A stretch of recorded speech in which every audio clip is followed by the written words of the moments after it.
Good morning. Good morning. Welcome to the Center for Spiritual Living right here in beautiful Fullerton, California. Thank you all for joining us here today in person. My name is Tomoko Rosas and I'm a practitioner here at the Spiritual Center. Please join me in stating our purpose statement. We are a loving spiritual community, empowering all to live healthy and successful lives through practicing the principles of science of mind. So, as you all know, it is Mother's Day. Happy Mother's Day to everyone, all the moms, grandmoms, and mother figures, because we can't forget those aunties, in our lives, and of course our mentors in our lives. I hope everybody got their roses. Yes, great. Yeah. Reverend Bill is back, refreshed, revitalized, and ready to inspire us today. No pressure. Please join us in celebrating Salma's 101st birthday party. Mark your calendar, that's going to be on Sunday, May 25th. Which is her actual birthday. It's just going to be right here with us. It is a potluck, and if you'd like to bring a dish, please do, and we will provide the cake and balloon and the punch, of course. All right. Are you interested in becoming a member of our center? And if you are, please see Sally Stretler today after service. The last chance for Catherine Gillinan's artwork today. She's going to be picking up her artwork, so please come see me after service at the bookstore if you'd like to take a look. Perhaps there's something for your mom. Who knows? All right, so the next QHHT Past Life Regression session is scheduled for Saturday, June 7th at 10 a.m. to 12 p.m. And if you'd like to attend, please make sure to sign up today so I can contact you, prior to that date. All right, and Wednesday Spiritual Support Group is ongoing weekly at 1 p.m. And you know that there's no commitment and you could come and go anytime. All welcome. Unexpected Income Club is doing great. Thank you all for your continued support, and we will be reaching our goal this year. So that's it from me, and I will pass it on to Tommy.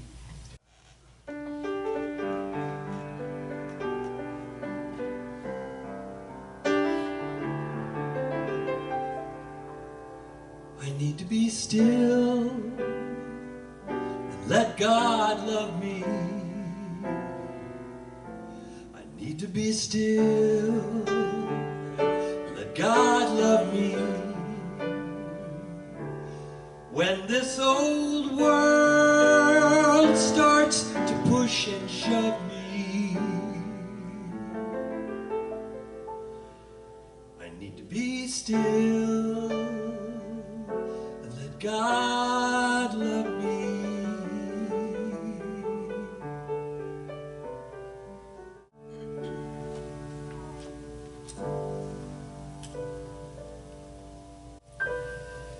Good morning. Join me in prayer.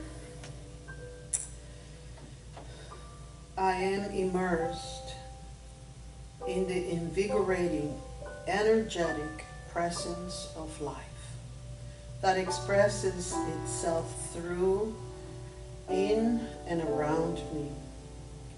There is one life, and that life is God expressing infinitely in all things, in every breath we take. Life is in this very room. With life as my course, love is my existence. Knowing today's service is good and very good, I am thankful and I am grateful for all the hands and hearts that make this service so. So let us prepare our minds and hearts to receive today's message prepared by our beloved Reverend Dr. Bill Salisbury. And so it is. My name is Eva Castelo. Happy Mother's Day. My reading today comes from 365 Signs of Mind, and it's about love. I open myself to greater love. Love is more than a sentiment. It is a need, a hunger, a thirst that is perfectly natural. Anyone who thinks he can live and be happy without it does not know what he's talking about. Psychologically, emotionally, or spiritually. Love is the beginning and end, the impulse in nature that will not be denied. Let us think back beyond the individual to the source of all life. I believe that the whole universe is the givingness of the creative spirit to the delight of its own being into the creation that is itself in that creation. Love is the principle of life, for it is the nature of everything to give.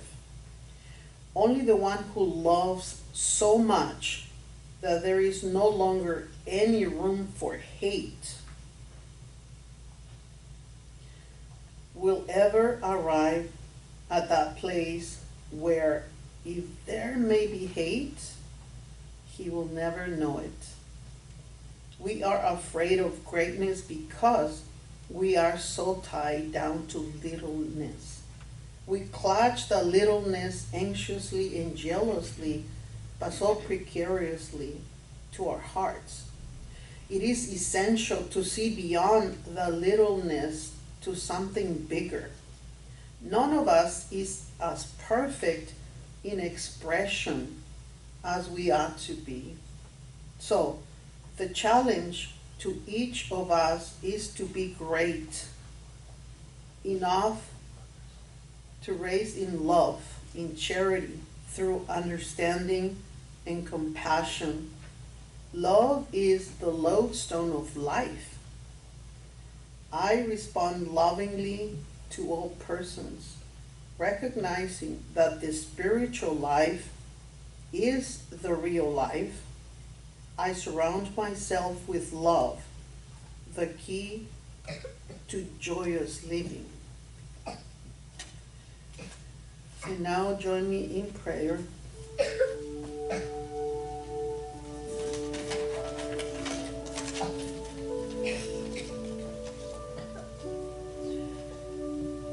There is one presence, one infinite love, one God. I recognize love is right here and right now. Unconditional love corresponds to one of the deepest longings, not only of the child, but of every human being. On the other hand, to be loved because of one's merit, because one deserves it, always leaves doubt. There is always a fear that love could disappear. Furthermore, quote-unquote deserved love easily leaves a bitter feeling that one is not loved for oneself, that one is loved only because one pleases.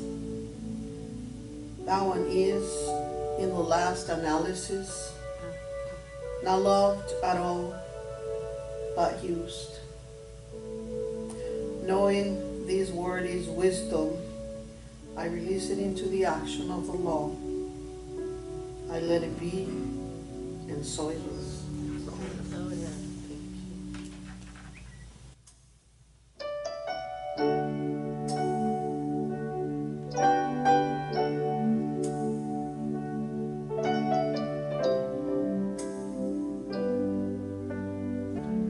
There is a garden dreams come true. Beautiful garden, God's grace blows. There is a garden where everything grows. Beautiful garden where love is sown. And in this place of light and love, you can have anything you're dreaming of. There is a garden where dreams come true. Beautiful garden, the garden is you.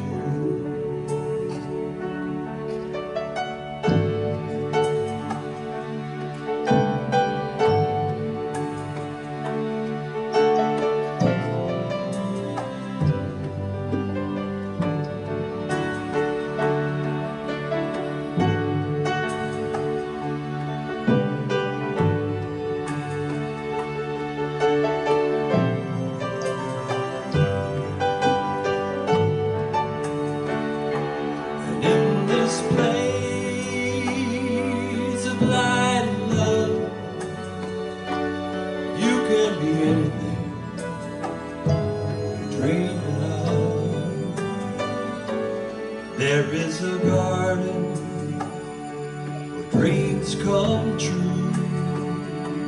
A beautiful garden, that garden is you. Such a beautiful garden, that garden is you. Beautiful garden,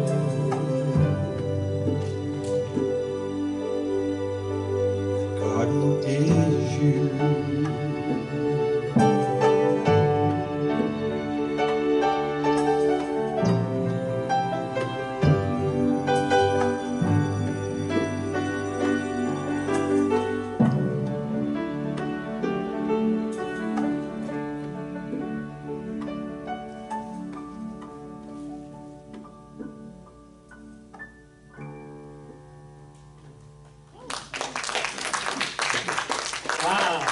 Tommy Cosentino, folks, come on.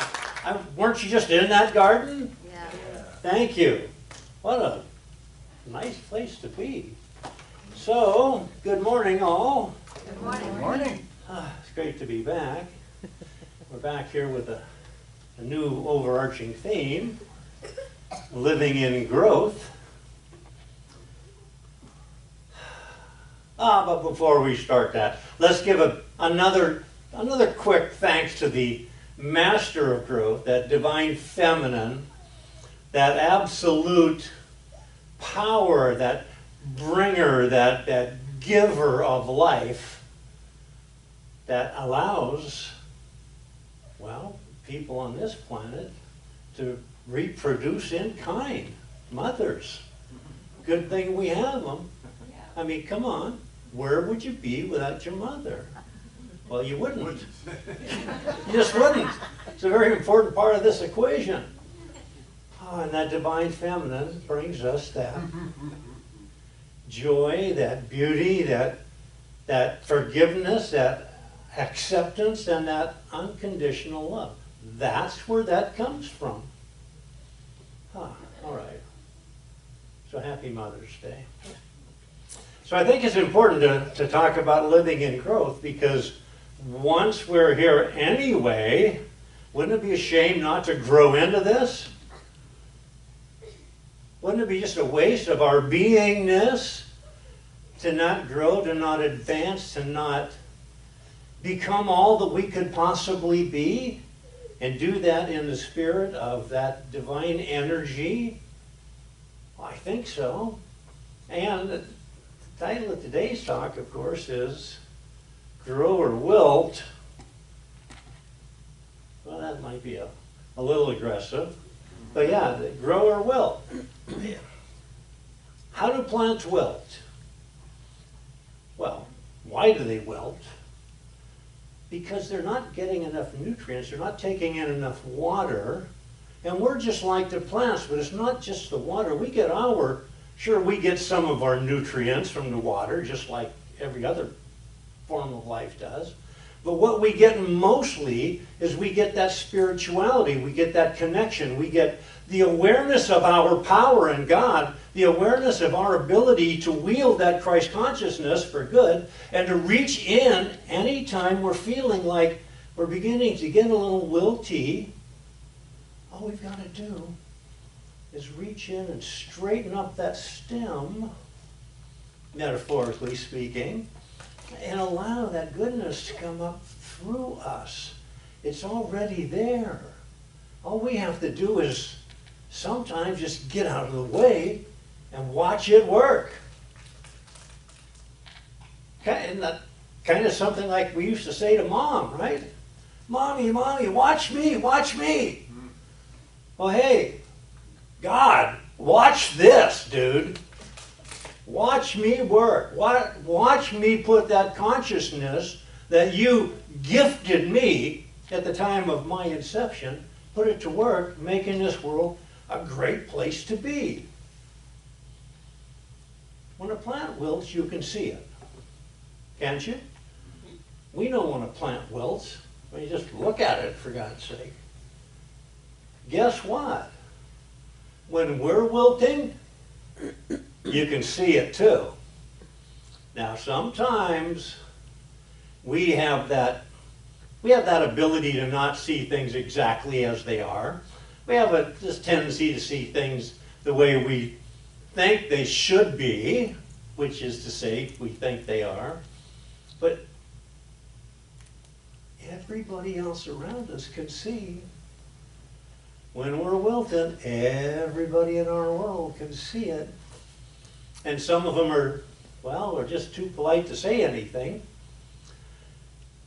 But our best friends, those with our best interests, are going to kind of mention it, aren't they? Bill, you look kind of wilty. What's going on, bud? We need to get you some spiritual influx. We need to get you some of that life-giving, that life-saving water, that water of divinity that we drink from to get replenished. Now, I know we can see it.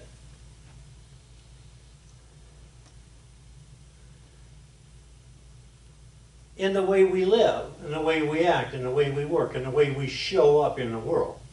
But we can't see it other than that. Would you agree? We can't see that. So when we're wilting, we're not moving, we're not expanding, we're not growing. And that growth that I'm talking about is spiritual growth. I mean, we don't have to do anything to take care of the physical growth, do we? Try to stop that from happening. Try to keep your 2-year-old that big forever. It's not gonna like it. And eventually you'd get tired of it too. We just want that growth to be ever expanding outward and upward, if you will. But most importantly, we need to grow it inward. Because that's where all the real growth comes from. You name anything in the world that's been planted and has grown into something else, it grew from within. It grew from within a seed. It grew from within an acorn. It grew from within something. And we're no different. We grow from within. And sometimes what we have to grow is we have to grow in awareness, and we have to grow in astuteness to be able to get beyond those things that were taught us that we didn't have any say about. Sometimes some of those things were good. Some of those things maybe not so much. Nevertheless, we didn't have any say in it. But as we get a little bit more mature and we're allowed to make our own selections, we're allowed to use our own brains, we can look at everything we've been taught and go through the selection process. Keep it. Kind of like spring cleaning, right? Kind of cleaning out the garage. Well, we'll keep this, No, get rid of the big wheel. We don't use it anymore. Yeah, we'll keep this. Oh, love and happiness and joy. Yeah, we'll keep that stuff. But that's the direction that we're growing in. And without that direction, we're going to wilt. Well, not without the direction, but without the growth process. And everything is cyclical. We know that by now. Science has proved that by now. Everything is cyclical. But the fact that a plant may wilt, we may walk up to the approach to the front door, or we may go inside and have the indoor plants, and they may be wilting. Are we just going to out with them? No, because they can wilt, but still come back from that once they have been watered, once we have been spiritually watered, once we have been spiritually fed, and we awaken to that consciousness that's so crucial for our life. Bang, we're right back on track. We're right back in that lush green floweriness that is our essence. That's part and parcel of who we are and what we came from. And the best thing about it is we don't have to go looking for this stuff. We don't have to look for this spiritual water. This spirituality, it's all around us. It's what we live in. It's what we breathe. It's what we see. It's what we eat. It's what we are. We can never remove ourselves from it. The only thing we can do, and we do sometimes, is we stop using it for its divine purpose. So anyway, Ernest Holmes was talking about the master teacher Jesus, who said, remember, I never get tired of hearing this, or saying it, you might realize, okay, who said, I am the way. Do what I do. Listen to what I say. Get the consciousness that I have with you using the same consciousness that I'm using, and it's everywhere and it's free. All you got to do is grab it and do what I do, because it's the I am within me that is connected in awareness to that spiritual I am, to that thing we call God, to the God of your understanding, whatever that is. Our connection to it is within us. It's the essence of who we are. It is what we are. It is that I am. It's one and the same. Anyway, he said, the whole teaching of Jesus was based on the theory that we are surrounded by an intelligent law, which does unto each as he or she believes. Key phrase there. Okay? He implied the necessity of faith, conviction, and acceptance. That is, it must be measured out to us according to our own measurement. We're talking about mental equivalence here. We're talking about how much of this divinity, how much of this Christ consciousness can we embody. And in theory, we should be able to embody it all. Jesus did. He not only did it, he said, okay, here's the instruction manual. It's a little bit thin. There's only 2 steps. Get with it. Do what I do. Be like I am. We must know that our belief measures the extent and degree of our blessing. And we can continually grow this embodiment, this awareness, by simply being that, by simply being aware, by simply being aware of what our truth is, where we come from, the fact that we are some part of that divinity that we call God, that life principle that grounds everything, and all we have to do is hook up to it and use it. The science of mind is based entirely upon the supposition that we are surrounded by a universal mind into which we think. Oh, hello. Did he plagiarize the master teacher? Isn't that what he said? We're in it. Or what do they say in the youth sports groups? We're in it to win it. We're in it anyway. Let's be in it to win it. Let's be in it to use it. Let's be in it to expand our awareness to the point where anything is possible, just like it was to Jesus, the master teacher. And of course he says, Ernest, we must become more if we wish to draw a greater good into our life. We must become more. I'm not sure I like the way he phrased that. We don't have to become more. The only thing we have to become more of is more spiritually aware. We can't become more of spirit. We can't become more of who I am, of what I am. We can't become more of the fact that we're made 100% of the substance of God, of that life principle. We can't become more than that. Only our awareness. We can make our awareness more of that. So, we can't have a life apart from this because it's just part and parcel of who we are. But we can't get the advantage of more of it than we are capable, spiritually speaking, of using. Now, I shouldn't say that either, because we are capable, spiritually speaking, of using it all.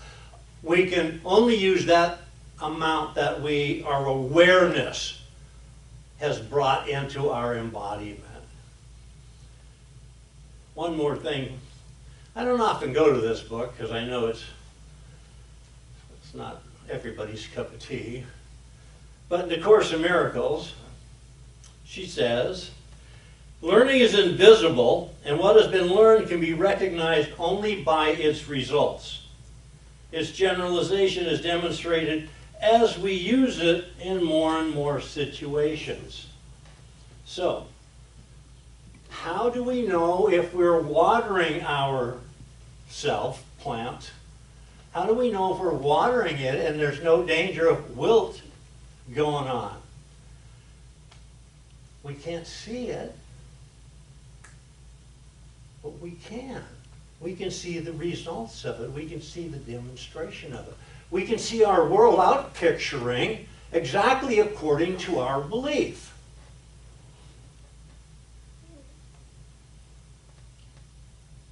I'm going back to that. Don't we always fall back on the electricity thing? I'm going to go back to the electricity because, and I don't want to spend a lot of time on it, just that. And I'm not even going to talk about flipping the switch and the lights come on and all that. I'm just going to say this, that some people say, well, I just wasn't born with that. Or I was just raised different than that. I'm not in touch with my spirituality. Or, I don't really see it like that. You know, or I'm not really... Don't we always have an excuse? One of the things we're raised with. We're raised to figure out an excuse for everything we don't have or everything we do that we shouldn't have, but we're good at that. But the fact is, that life principle, that ability to use this, the thing we call spirit, is like electricity in this regard. There's no such thing as separate electricity. There's not your electricity and your electricity and your electricity and this electricity over here. It's all electricity. It is what it is. It's just channeled in different directions, and it's the control, the remote has been handed not just to Dad, the remote's been handed to everybody. They can fire this puppy up at will and use it to their biggest advantage. That's what spirit is about. That's exactly the same thing. Joel Goldsmith, a guy I happen to like, in his book, Practicing the Presence, said this, and he said this is something we should all say. This is something we all should learn. This is all something, and this whole book leads up to this, but it's the premise is this. We understand that affirmations will set us in that right frame of mind. And if we have nowhere else to start, we can just simply start with making affirmations. And affirmations, made often enough, eventually come from our consciousness into our subconsciousness, and they become part of who we are. They become the way in which our world works. And what he says is, write out your affirmations. Write out the fact that you are a child of God. Write out the fact that you are filled with the Christ consciousness. Write out the fact that I am the way. Write out the fact that I am no less a wonder than the universe itself. But eventually, after you say these things to yourself 2 or 3 times a day, 4 or 5 times a day, 6 straight times a day, you get to the point where you don't even have to say them anymore. Because you've embodied them, you've taken them in, you've become what they are. And then you get to this point, he says, I can do all things through Christ. Not through my human wisdom, not through my muscles, not because I know a lot of words and have read many books, but through Christ I can do all things. The Christ within me strengthens me. The Christ within me is a presence that goes before me to make the crooked places straight. Our life becomes what at one time was just affirmation. If that's the only way we get to the I am, to the understanding of it, fine. Who's to argue with how we get there? The one thing we know for sure that we can't do is we can't have somebody else take us there. We can't have somebody else hand carry us. There's no divine UPS. Okay? We want to come in contact with that life principle that we call God. With whatever the God of our understanding is, the only way we can do that is through this I am, through right here, by growing within, allowing that growth within to expand to without, and that's what decorates our world. We're talking about connecting with our inner self, our higher self, our highest Christ consciousness. Oh yeah. And in his book, The Mystical Eye, as if that wasn't enough, it says when you, and he's talking about, the title of this section is, I am the way. Everybody knows Jesus said that. And everybody knows Jesus meant that. What we don't know is sometimes we don't know that what he was saying was, I'm showing you the way, Bubba.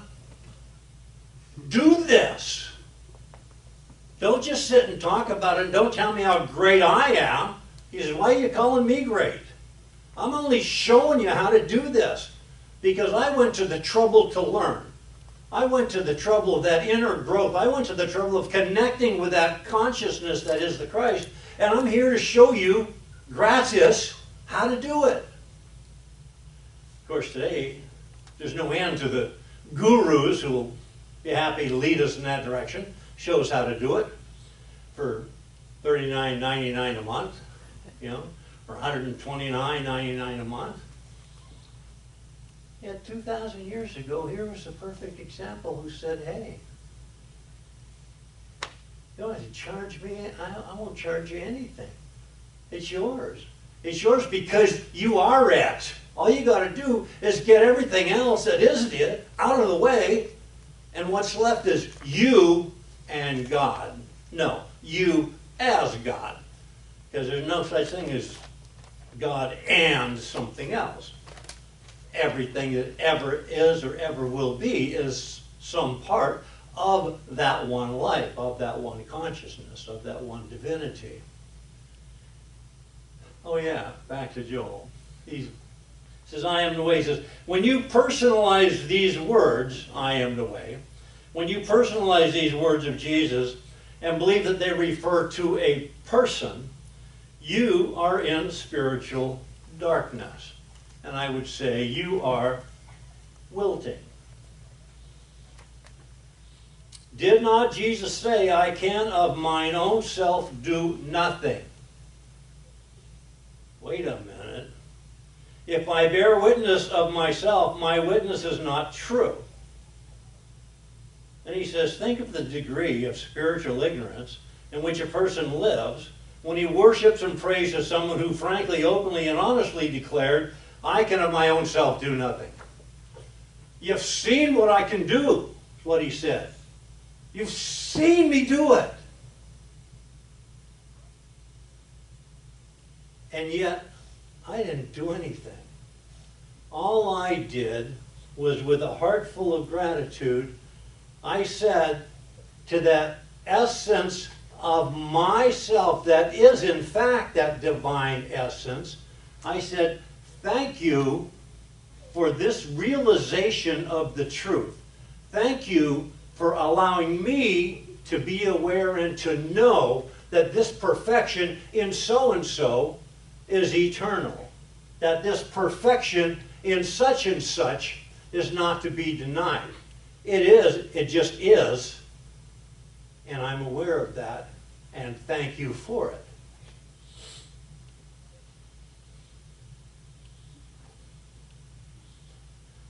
Let's just journey back for a moment, back to the Sermon on the Mount, right? Back to the Beatitudes. Remember, they got like 5,000 people, they say. Well, yeah. We all know how stories go, right? They start off kind of sort of the way they were, but after many tellings, they get embellished a little bit. So maybe there weren't 5,000, but there were probably quite a few. And rather than have them all go home, I think they didn't want them to go home and eat because they were afraid they might not come back and listen anymore to what he had to say. No, I don't think that at all. But he said, just feed them. They said, we don't have any food. And the key part for me of this whole little story, this whole parable, is there was a young lad with 2 baskets. You know, one with 5 loaves and one with 2 fishes. And, you know, the story goes that he broke them up, passed it around, and they had plenty to eat and more left over than what they started with. But I find it interesting that the person who delivered the little bit of sustenance that they had to be miraculously shared by all was a young lad. Why wasn't it a, crusty old guy? Why wasn't it a little old lady? That's nothing personal there. Why was it a young lad? Because I think that when we are young, and this is kind of, to me, part of the message I got here, when we are young, oh, God knows they've tried, but they haven't managed to load us down totally and completely with dogma and doctrine and the should-haves, thou shalts. They haven't quite loaded us down. We've still got some freedom. We've still got a little bit of that part of us that's still wild and free and hasn't been whipped into shape, socially speaking. And that, of course, is who we go to, who we turn to, when we finally look around one day in our adulthood and say, whoa, why have I been doing this? Well, because I was taught to. And you take just a little quick journey within and you say, Hey, little Billy, what do you think about that? I don't like it. I don't like it. And then you start using that I am, that divine intelligence within, to backtrack it, to take those steps back and see if it's something that we want to maintain, if it's something we want to just put back on that shelf in the garage, or something that's going out to the dumpster. No, to be recycled. We don't throw things away, do we? We just give it to someone else to use until they no longer have a use for it. But the fact is, we grow forever, or we wilt. And it's not like swimming the English Channel, where if we get tired, we can just sit there and tread water. We're either growing or we're beginning the process of wilting. When we stop growth, we're allowing that process to begin to take place. So that's why it's grow or wilt. We can't do both. Wilting is temporary. Growth is eternal. Growth is forever. I want to leave us with this from Paul Ferrini out of his book, The Bridge to Reality, because I just love this on so many levels. But when we want to change something, we want to change something about who we are, about how we show up in the world, about what we do, we don't we use that metaphor about the caterpillar, the butterfly, and he says, I am the caterpillar, and the caterpillar must die. It does not help me to know that the butterfly will live if I believe I am the caterpillar. Do we get that? When we want to make the change, we can't put one foot in it and keep the other foot out and go back and forth and wobble a little bit. We got to leave caterpillarhood and go into butterflyhood totally and completely, with all the faith that we can build around that concept that I am this divinity, and that I can do anything. In my attachment to this body, there is fear of extinction. In my attachment to this form, there's resistance to moving to the next. And where there is resistance, there is pain. And I think we can use that in things we do every day, and we can use that for things universal, for things eternal. Because we are that I am. We are it in every sense of the word. We are it this morning right here. We are it later on when we get in the freeway. And we are it forever. All we have to do is grow into it with our awareness. So let's just stop right there. Let's just know that this is true simply and only because it is true. This is such a, no matter our philosophy about life and our philosophy about religion and our philosophy about spirituality, one thing everybody seems to agree on is that there is one source of all good, of all things, of all life. There is one God. Whatever we call that, however we see that, whatever that means to us, still at bottom, almost everybody will agree that there's only one. And if there is only one, there's no possibility that any of us are something other than a part of that. And as a part of that, I dare say the master teacher, Jesus was 100% correct when he said, I am the way.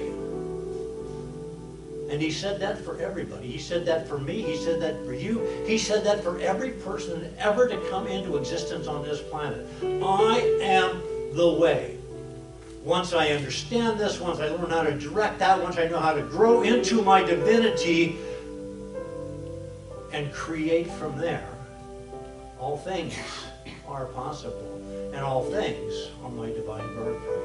And it's knowing that this is the case, knowing that it's so, knowing that it is available to each of us if we'll just allow that growth to take place, if we'll just push in that direction all the time, constantly using our growth cycle to build into that higher and better self that we are,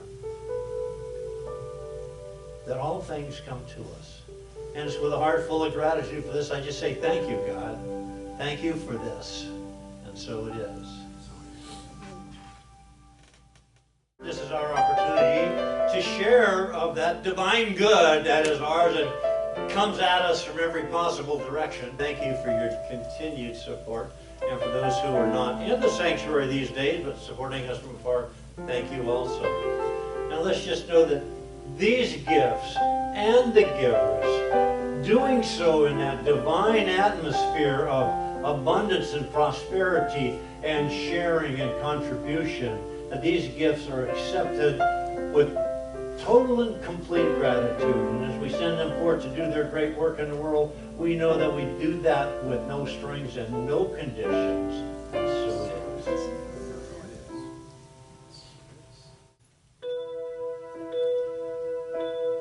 Thank you for watching over me. All of the sleepless nights you lay awake. Thank you for knowing when to hold me close and when to let me go. Thank you for every stepping stone and for the path that always led me home. I thank you for the time you took to see the heart inside of me. You gave me roots to start this life, and you gave me wings to fly. And I learned to dream because you believed in me. There's no power like it on this earth, no treasure equal to its worth. The gift of a mother's love. Thank you for every sunny day that fills the corners of my memories. Thank you for every selfless, unsung deed I know you did for me. Thank you for giving me the choice to search my soul till I can find my voice. Thank you for teaching me to seek till I can find my voice. You gave me roots to start this life. You gave me wings to fly. And I learned to dream because you believed in me. There's no power on this earth, no treasure equal to its worth. The gift of a mother's love.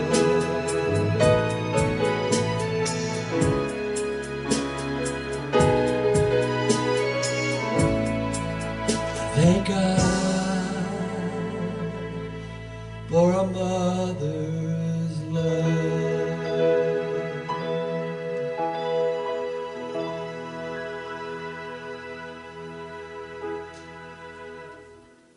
Thank you. What a fantastic job. Holy camole.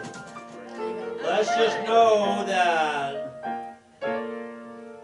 something incredible is happening through me right now.